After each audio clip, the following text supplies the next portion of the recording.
नमस्कार। आशा है आप सभी कुशल पूर्वक होंगे। मेरा आज का विषय है सहनशीलता। जीवन में सहनशीलता का होना भी बहुत ज़रूरी है। तो मैं इसके बारे में एक प्रेरक प्रसंग आपको सुनाता हूँ कि एक संत थे, उनका नाम था तुकाराम। तो बहुत ही प्रभु प्रेमी संत थे, भगवान के भजन में हर समय लीन रहते थे। उन्हें कोई दीन दुनिया की कोई खबर नहीं रहती थी, कोई घर की कोई चिंता नहीं रहती थी कि घर में कुछ है या नहीं है। तो इस समय वो अपने प्रभु भक्ति में ही मगन रहते रहे हमेशा। तो उनकी पत्नी जो थी वो बहुत ही क्रोधी स्वभाव की थी, बहुत ज़्यादा क्रोध करती थी और उन्हें भला बुरा भी कहती रहती थी पराया, क्योंकि संत तो अपने भक्ति में ही मस्त थे, उनको कोई मतलब ही नहीं है किसी बात से। और वो परेशान होती थी कि घर में कुछ है नहीं खाने को, दरिद्रता है घर में, तो उसको क्रोध आता था और वो फिर जली काटी बातें भी ऐसी सुनाती थी। वो एक दिन उनकी पत्नी ने कहा कि स्वामी जी आप जाओ, कुछ अपना ले आओ खाने पीने को, घर में तो कुछ है नहीं, खेत में जाओ और अपना जो कुछ मिलता कुछ ले आओ। अब संत तुकाराम जी चले, अपने खेत में गए और खेत में कुछ और तो कुछ था नहीं, तो गन्ने थे लगे हुए। तो उन्होंने कुछ गन्ने तोड़कर अपने कंधे पर रख लिए और वापस वो अपना भगवान का नाम लेते हुए चले आ रहे हैं। भगवान की मस्ती में मस्त अपने चले आ रहे हैं ऐसा। अब वो बच्चे हैं, कुछ स्त्रियाँ हैं, वो उनसे गन्ने मांग रही हैं।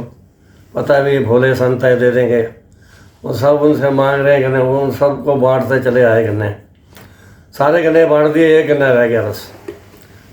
तो जब वो एक गन्ना लेकर घर में घुसे तो उनकी पत्नी ने देखा तो उसका तो पारा 7वें आसमान पर हो गया। 7वें आसमान सही आ गया। तो उनका पारा 7वें आसमान पर हो गया। बहुत क्रोध आया उनको देखकर, मैं ये एक गन्ना लेके आया हूँ, इससे क्या करेंगे हम बताओ। तो उन्होंने वो गन्ना उनके हाथ से छीना और उनकी पीठ पर जोर से दे मारा और उस गन्ने के 2 टुकड़े हो गए। संत तुकाराम बड़े मुस्कुराए, करने के वाह भाई वाह, तूने मेरा काम आसान कर दिया, मुझे 2 टुकड़े करने पड़ते हैं, तूने अपने आप ही 2 टुकड़े कर दिए। चलो एक टुकड़ा तू चूस ले, एक मैं चूसता हूँ। तो स्वामी जी की जो तुकाराम की बात सुन के उनकी पत्नी कहने लगी, स्वामी आप किस मिट्टी के बने हो, मैं आप पर इतना क्रोध करती हूँ, आपसे इतनी भली बुरी बातें कहती हूँ, बहुत क्रोध आता है मुझे आपके ऊपर। आप मुस्कुरा कर बात टाल देते हो, आपको कभी गुस्सा नहीं आता मेरे ऊपर, मेरी किसी बात पर आपको क्रोध नहीं आता, किस मिट्टी के बने हो आप। तो वो इतना रोई, उसकी पत्नी इतना रोई और क्षमा मांगने लगी कि मैं तो आज तक आपको समझ नहीं पाई और मैं आपके साथ इतना दुर्व्यवहार करती हूँ, लेकिन आप फिर भी जो है मुस्कुराते रहते हैं हमेशा, कभी आपने मुझे कुछ नहीं कहा।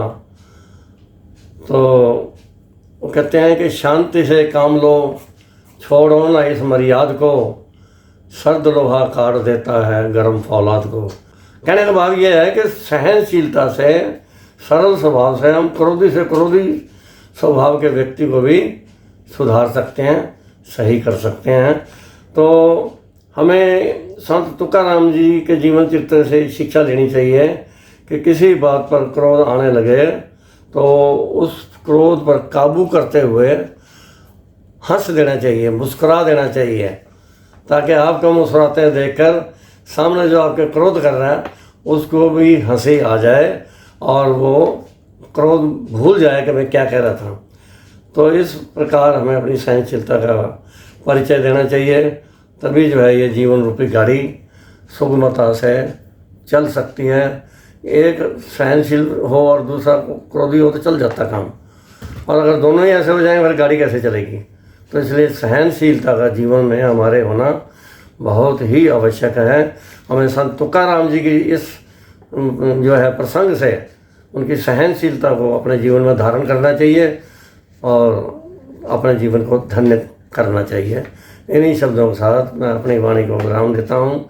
धन्यवाद।